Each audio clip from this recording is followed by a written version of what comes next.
And welcome to the Free Your Geek podcast. I am your host, Jay Free, and welcome to Fantasy Fable Friday. In the twilight heart of the Starveil Grove, where light and shadow never part, one vow forged a hunter and a legend. You're listening to Starveil, the Oath of Frostwing, a 6-part origin story starring my Daggerheart character, Sylvaris Frostwing. Before the name Sylvaris Frostwing was whispered in legend, he was simply a fairy wanderer of the endless twilight, one voice within the Starveil Grove's living heart. This 6-part origin series follows his transformation from student to hunter, from protector to exile. When a swarm of glass-winged locusts devour his homeland, Sylvaris swears an oath that binds him to the Grove's survival, and to the shadows beyond its borders. What begins as duty becomes destiny, as beauty turns to ruin, and a single vow forges the hunter the Grove will never forget. Welcome to Starveil, the Oath of Frostwing.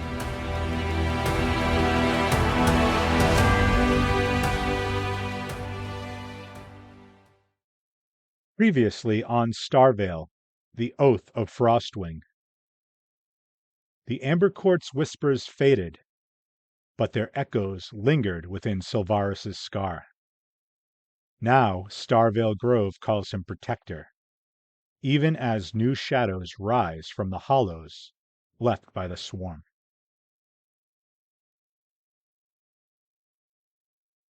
Episode 5. The Hunter and the Hollow.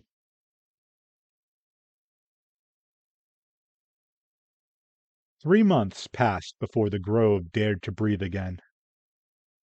The scars of the swarm still marked its skin.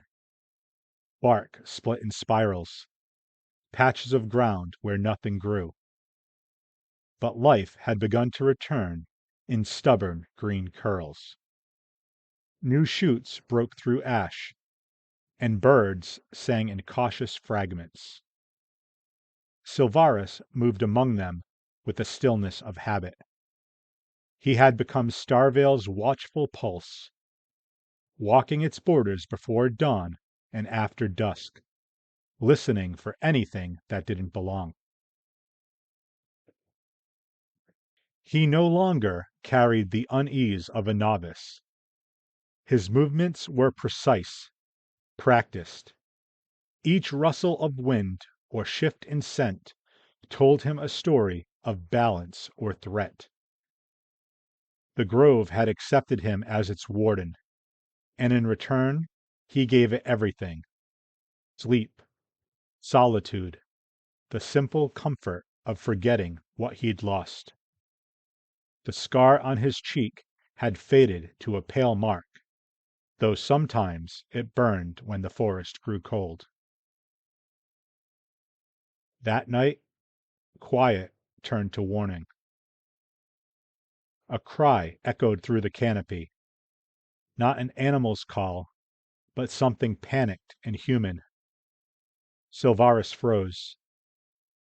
Few mortals dared to wander this deep into Starveil Grove.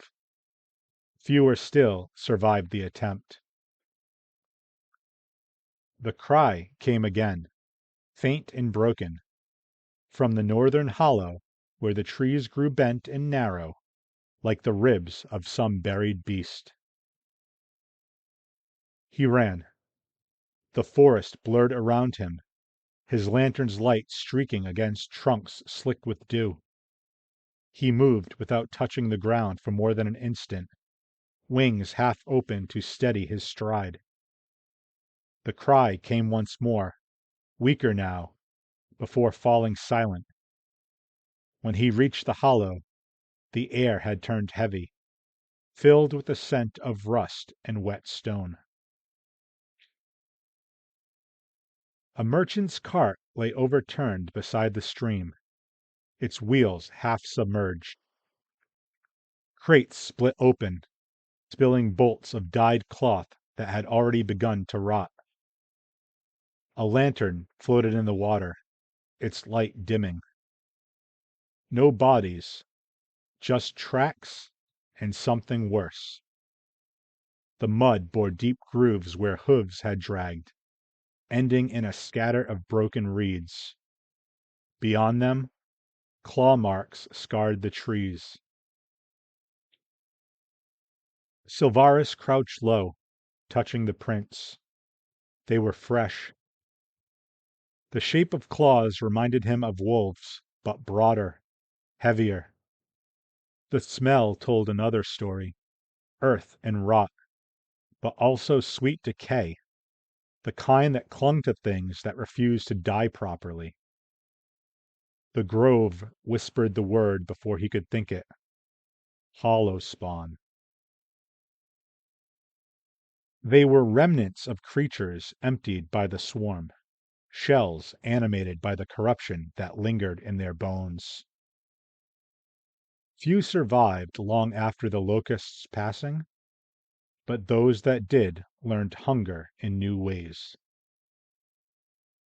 Sylvaris moved into the dark. Mist clung low to the ground, curling around his ankles. The silence pressed against him, thick as cloth. Then came the sound, slow, dragging steps, the crunch of bone underfoot. He followed it to a clearing where moonlight caught on something that shifted between flesh and shadow. It had once been a stag. Now its body was hollowed, ribs glowing faintly from within, as if filled with embers. Eyes burned white. Its antlers dipped a steady fall of black sap that hissed when it hit the grass. Beneath it, a mortal figure struggled weakly, the merchant, half buried in mud. Sylvaris moved before thought could interfere.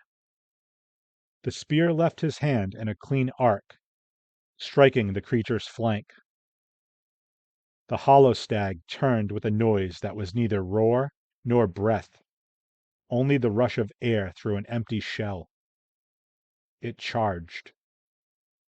Sylvaris met it head on. The impact sent them both crashing into the roots. Splinters cut his palms. Heat radiated through the wood as the creature's ribs pulsed brighter.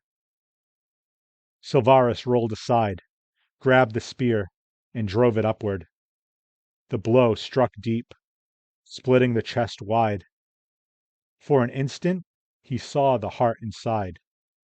No flesh, only light twisting like flame inside a crystal cage. The stag convulsed. The light burst outward, showering the clearing in sparks that died before touching the ground. When the glow faded, nothing remained but a skeleton of ash that crumbled with the breeze. The scent of decay lifted, replaced by the faint sweetness of pine. Sylvaris stood, breathing hard, the lantern's glow trembling with his pulse. He turned to the merchant. The man was alive, but barely. Pale, drenched, his eyes unfocused. Sylvaris knelt beside him, pressed a hand over the man's chest, and felt the faint beat of life. The grove would finish what it started. It always reclaimed its own. With a touch to the ground, he whispered a thought, and the roots began to stir, weaving gently around the wounded figure to keep him warm. When the man stirred and opened his eyes, Sylvaris was already gone. He climbed a ridge above the hollow, the wind tugging at his hair, carrying with it the scent of distant rain. The forest stretched before him, scarred but alive. Somewhere beyond, he could feel other hungers waking, echoes of the swarm that had not yet faded from the world. The hollow was just one wound among many. He wiped the blood from his arm and looked to the horizon, where a faint line of light marked the edge of Starveil Grove. Beyond that border lay places untouched by his oath, places where no one guarded against the remnants of the corruption. He knew, even before the thought settled, that he would not remain much longer. The grove whispered its approval, its leaves brushing together in a sound like soft applause. It understood what must come next. Guardians could not protect by standing still. Sylvaris looked once more toward the north, where the mist gathered in thin silver veils. His lantern burned steady at his side, its flame reflecting in the scar that crossed his face. The mark no longer hurt. It only reminded him of direction. In the quiet that followed, the grove did not sigh or mourn. It waited, knowing its hunter would soon walk beyond its reach.